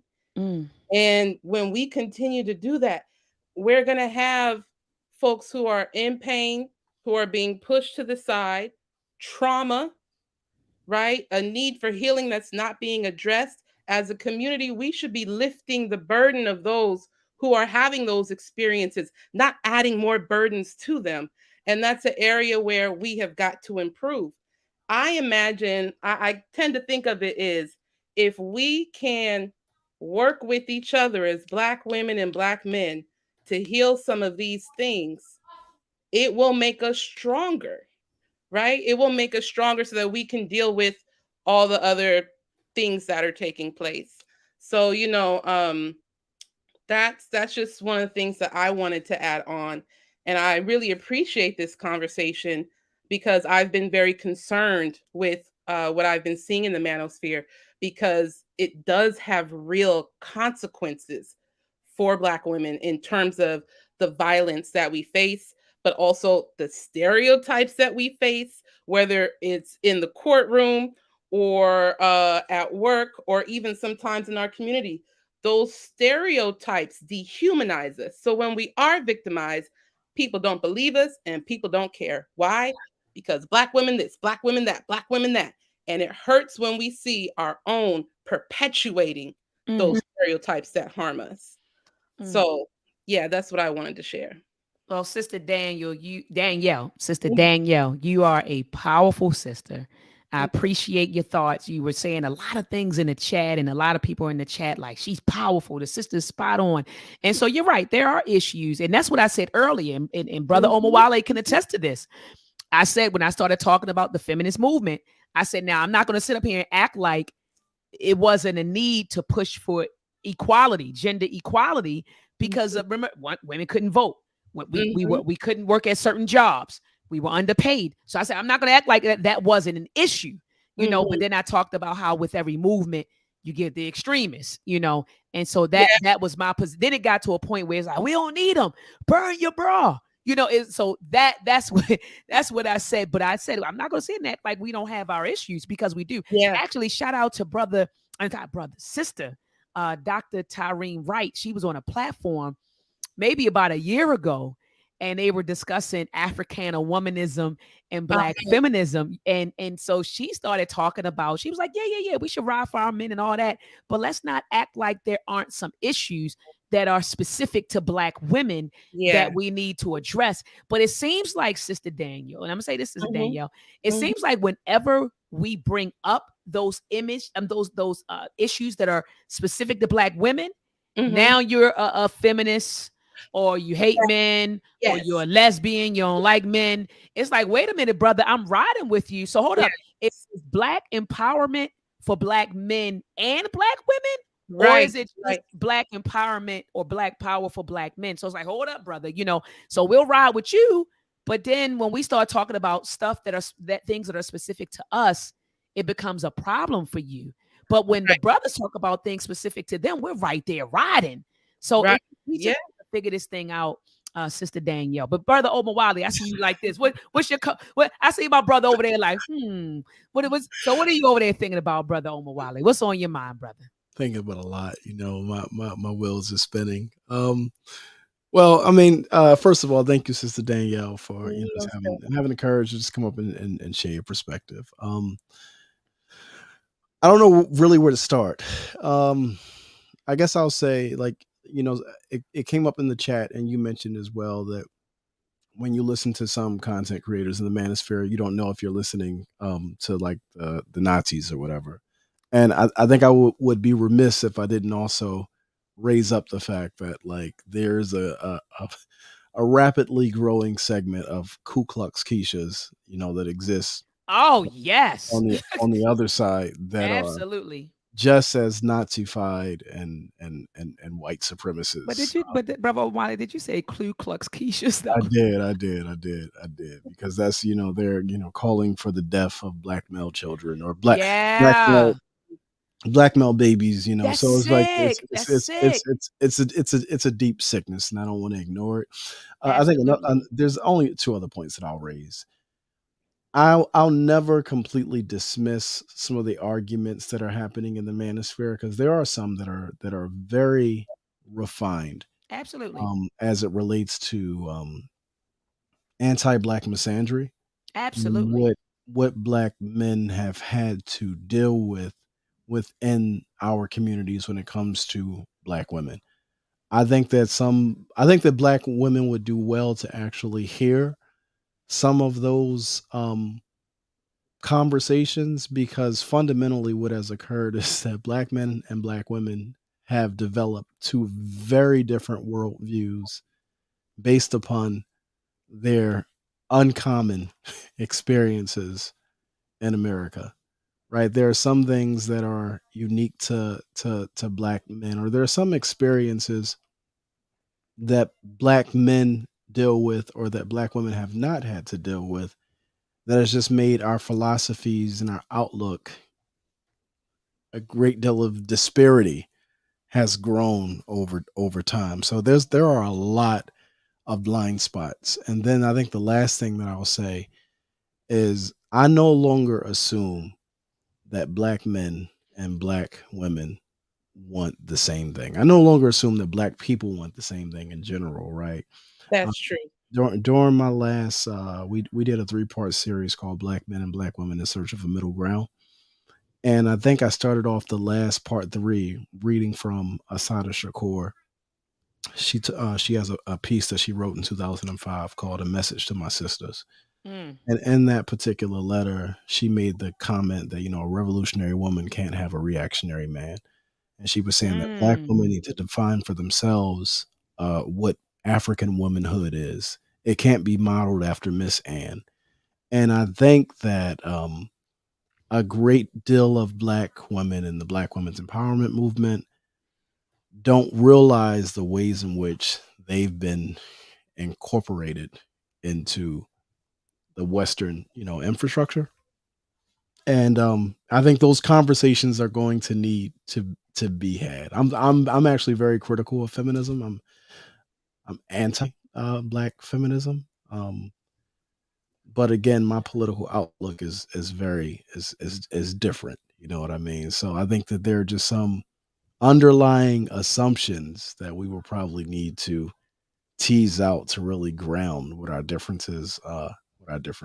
So I'll stop there. Another thing is I just interviewed a brother who wrote a fantastic article on the divestors. That's the black woman's equivalent to what some of the excesses in the manosphere are. And he talked about the growing number of women who are embracing this kind of like alt right fascist black women's empowerment. And that interview is on my channel. Y'all can check it out. It's called Divestors, the hate group that no one wants to talk about. So Mm. And no, Yeah. don't say no one because I've called the divestors out. I actually called them out when I had Sister Shahrazad Ali on my platform. I think it was maybe the first interview that I had with her, and I called out those. I don't even want to call them sisters, but I called out those women. So you said the one nobody calling out, Brother Omowale. They've been called out, and I said that what they're suggesting is sick. The rhetoric that they're promoting is sick, and yeah, so yeah, absolutely. So collectively, have black women called them out? No, but you do have black women who are pushing back on those anti-black misandrists For and divestors. So absolutely. So Sister Danielle, thank you so much for coming on. I Mhm. see the Pied Piper. That's a very interesting name. The Pied Piper. Go ahead and unmute your mic, Pied Piper. Hey, Dr. Maat, how you doing? Peace and love to you. Peace and love to you, brother. How are you? I'm doing wonderful. First of all, I guess regarding the subject of is the black manosphere and womansphere needed? It's needed, but to the extremes that you all are speaking of, like with, you got some black women. I'm not saying no names, and I know we all know who it is, saying abort black male babies if you find out it's going to be a male, and this particular person started off as so-called pro-black and talking against white supremacy, and now that particular content creator is totally anti-black male, and I'm kind of shocked, because they started out anti-white supremacy, and now she's anti-black male. But we know the real reason, because YouTube Yeah. pays more for dogging black men, Come on. obviously. Yeah, yeah. YouTube, even she's not the only one. Other channels that started out kind of measured and not anti-male, they turn anti-male and get more money per month. Just look at their metrics. And so anti-black male pays more money on the internet, unfortunately. But I do say the womanosphere does have some points. Now, I being a man, I must say about black men, they black men, we stay discussing relationships. To me, relationships is not a higher priority as group economics, like Come Dr. on. Claude Anderson say. Black men and women, but women discuss more business and group economics more than men. Men stay talking about women and submission and all that kind of stuff. A woman's not going to submit to you if she look up in the bank that she got her account at, a Jewish man started it. If the court she got to go to, a white man is on the bench. Even if a black man is on the bench, there's a white man over him on the at least on the federal and state level.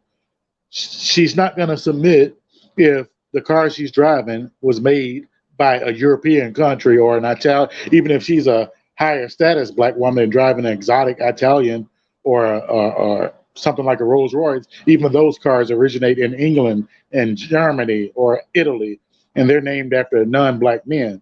So you're asking for submission. Women submit to strength. And that's not the extreme like what the Pookies and Ray Rays think strength is, going out there and proving I'm so thug and gangster. When white boys walking into black neighborhoods, shooting up churches, i.e. Dylan Roof, and shooting up grocery stores, i.e. Peyton Gendron in Buffalo, New York, and they saying I'm gangster, I'm thug. What you gonna do, black men?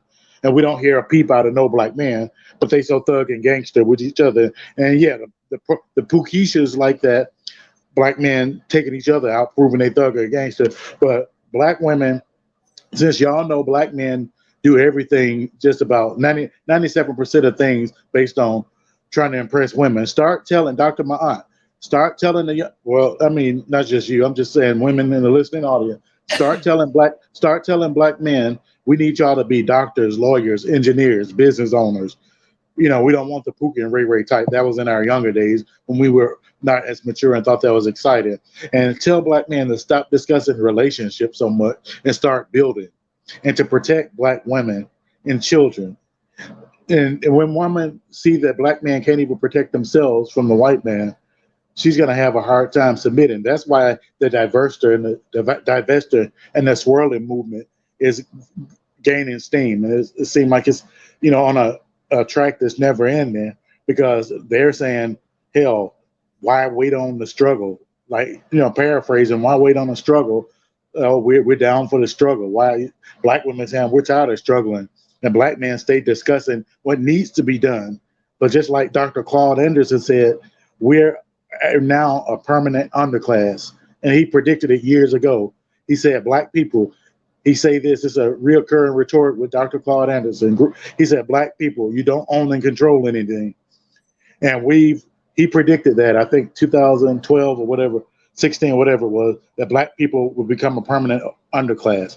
And the man that had some kind of limited power, whether it was 4 or 8 years, it ended up being 8 years, the so-called first black president, After that white boy shut up that church in South Carolina, he didn't declare war on white supremacy. Hell, President Kennedy put troops to let black kids go into black schools, but Obama did nothing but say, "Oh well, let the South Carolina handle it." And then they finally put murder charges because he violated federal murder statute because he said, "Yeah, I wanted to kill black people." After, but what did the black families do? Forgive him. Even in the guy in Buffalo, New York, black families got on TV and said, "Oh, we forgive you, Peyton Ginger." I ain't seen no black man come out other than those Hebrew Israelites in those little skirts and stuff they wear with a mega horn, bullhorn, walk around in circles like they walking around in the Bible in the Old Testament. And that's all I see black men doing, standing on corners, talking, or with a microphone. And they wonder why black women, something like they want Brad, Justin, Julio, Habib on the gas station. The white man control the courts and politics. The Hispanic men, they opening their own businesses and they control their own community. What do black men own and control without having to go to a white man for help? The loan at the bank, the white man on the bank or the Jewish man, they got to approve them getting a loan. The black man got to ask the white man for rights, or when he feels his rights has been violated, he got to go to the white man for relief. And they wonder why black women is swirling or divesting, and why the womansphere movement is so strong now. I'm not talking about the extreme stuff like the abort black male babies and stuff, but even that was created by black men lack of action. Like a black male, Dr. Claude Anderson said, you don't own and control anything, or you're going to be a permanent underclass. And Dr. Claude Anderson predicted it. So black women tell black men, stay off the internet, talking about that passport bros and talking about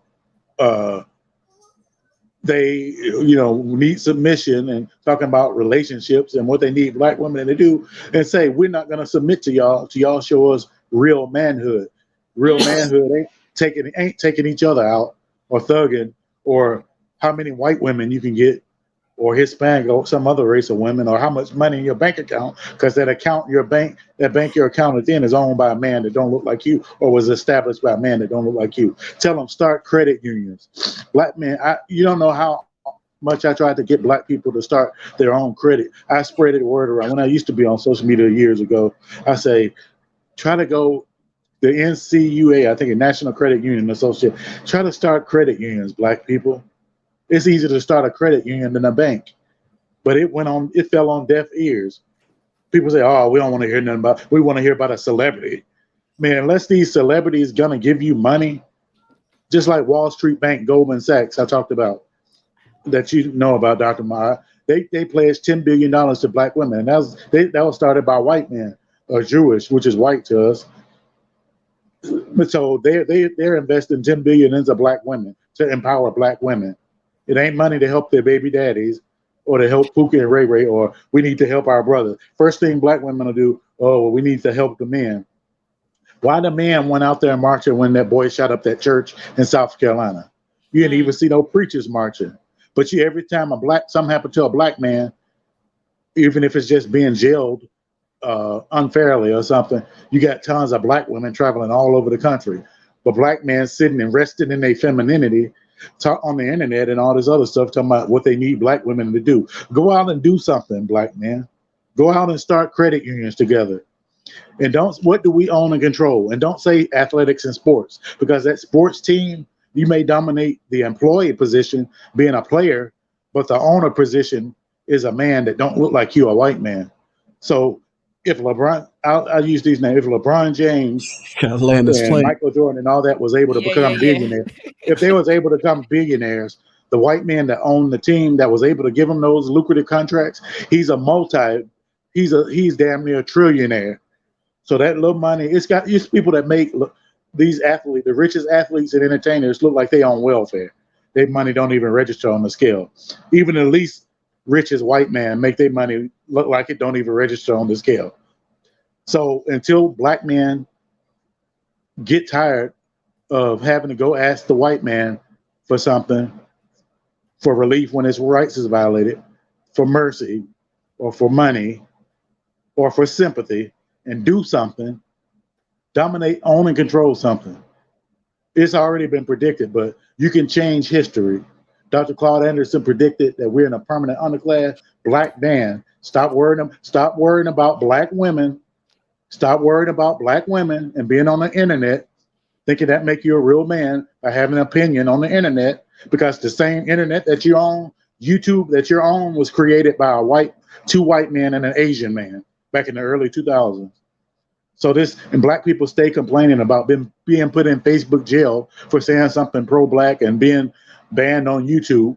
But you don't. A black man named Daryl Cluis a few years ago started something called Black Spot. It's called Black Space now, and they had Black Space TV, which is like YouTube.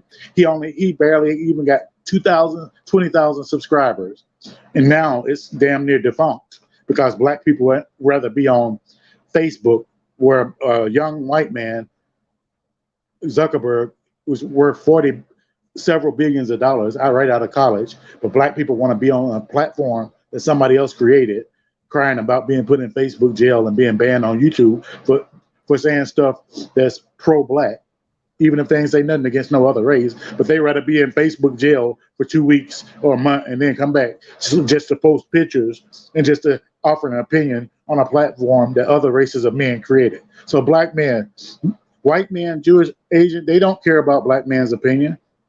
Why do you think Goldman Sachs invested $10 billion into black women only?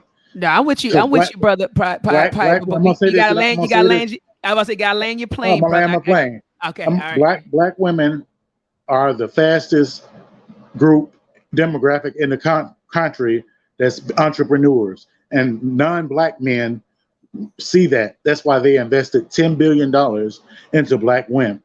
Goldman Sachs, 1 million black women impact grants. Google it and go get your money, black women. Forget about trying to hold the brothers up. Let black men be black men. As a black man, I'm sick and tired of black men doing nothing but talking. Hell, if I was a woman, I would be divesting too. That's all I got. I land my plane. All right. Appreciate it, Piper. And thank you so much. I know you came on. I think you came on a while ago and said, burn the cape. I think that's what you said to the women. You said, burn your cape, burn your cape. Exactly. And you got the crowd, you got the whole chat mad with you. And you Yeah, said, I don't care. and the strange thing is, women will be mad because I'm criticizing black men. But hell, what can a black man do for you, black woman, without having to go to a white man or some other race of man to get approval to do it? That's all I got. I land my plane. I appreciate so be it. mad or be glad that I'm kicking some real game. Black women burn the cake. That's all I got. I love you, Dr. Maat. Hey, love you too, Piper. Peace and love. Brother Omowale, do you have any closing words for the listening audience? I know Brother Piper, he always come in and stare it up. And then he be like, love your sister, I'm out. He come and stare it up. Everybody going crazy in the chat. So he always does that. But peace and love to Piper. What are your closing words? Because I know you got to get ready to run. Yeah, I got to run. But no, listen, I'll say this conversation always brings out the extremes. Yeah, no doubt. We advance nowhere by placing the blame for the situation at the feet of black men, right? This is a collective issue. Both have to be committed to addressing it. Black women have work to do. Black men have work to do. So nobody, absolutely. There's nobody here for the conversation that everything that is wrong is the fault of black men. That's never going to advance the conversation anywhere. I think that we both have to come to the table and to take accountability just means to hold oneself responsible for the situation. So I think that both black men and black women have accountability to take. So absolutely, that's my final remarks. It was kind of hard listening to that. Like it was tough. Yeah, and you know what I do? I let folks come on and express themselves. You get what I'm saying? And they do. So you was like, land your plane. I was like, I just let them get it out. And then but thank you so much, Brother Omowale, for taking time out of your schedule, man, to be with me tonight. You always got something going on, and we were trying to get this discussion together. I mean, I'm hitting you, you hit me. I'm out of the country. You like, what's up? I'm gonna send the time, but I'm so glad. And let me make sure I'm sharing my audio. Let me go ahead and share my audio. because I'll play the outro and people in the chat will be like, Doc, I can't hear anything. But thank you so much, brother Omowale, for taking time out. Can you tell the people where to reach you though? I know your platform have thousands of subscribers now, but could you tell the people where to reach you? But yeah, I'm on YouTube at Omowale Africa. So you just head over to my channel, YouTube at Omowale Africa. Come tap in with me. You're on IG, Facebook? Yeah, I don't really in terms of if you want your best chance of engaging with me right now is probably like when I do like a live on YouTube. Okay, the other platform, I don't really be engaging like that. So okay, all right. So YouTube, YouTube it is Omowale Africa. Well, thank you so much, brother Omowale Africa. I'm gonna go out with the song called "World Gone Crazy" by Ahmade the Apostle. Sending love to him. His wife transitioned last year, April of last year, and her birthday was in November. And so just sending love to him, sending, ancestral blessings to her and ancestral rim. But this song is fire. Okay. And she's in the song, but I think this was like one of the last videos they shot together. But anyway, I do want to go out with this because it is World Gone Crazy. I think it's actually fitting, brother Omowale. So here we go. Take a look around you. The world is getting crazier. It's global wars. Be aware of your surroundings. Nothing's what it seems. Just keep your third eye open and protect your seeds. Come on. World's gone crazy. Crazy. World's gone crazy. Crazy. World's gone crazy. Crazy. World's gone crazy. Yo, rich Jesus gothic like the dog age, in the need for knowledge. Corners filled with teens that sip lean and feed for power. So they slave and they sling for hours. And this thing of ours, the almighty king is the dollars. Did nobody learn the economics? Yeah, we need more options, resources, and deeper logic. To be more honest, I see more death upon us. That's why I talk like a prophet, speaking Ebonic, deep in the science and war with secret alliance. They say the fluoride in the water keep us compliant. I say we in a quiet war and they keeping it silence. Lost in the corporate world and you sleeping with tyrants. It's all cryptic, only if you will understand it. The noble mystic, try to pitch it underhanded. I hope you get it and rise from the sickness before it spread out like a plague across the planet. World's gone crazy. Crazy. World's gone crazy. Crazy. World's gone crazy. Crazy.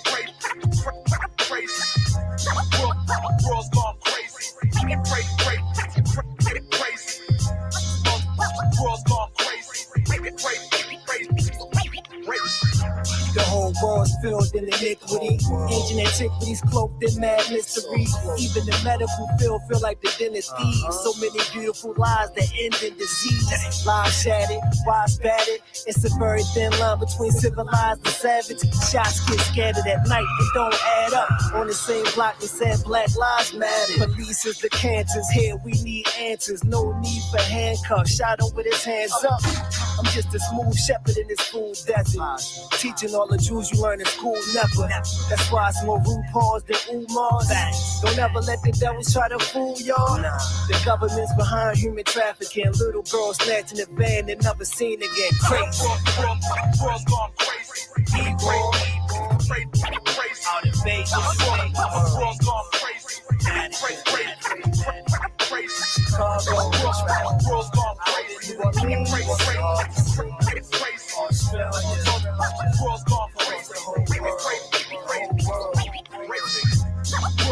World's gone crazy.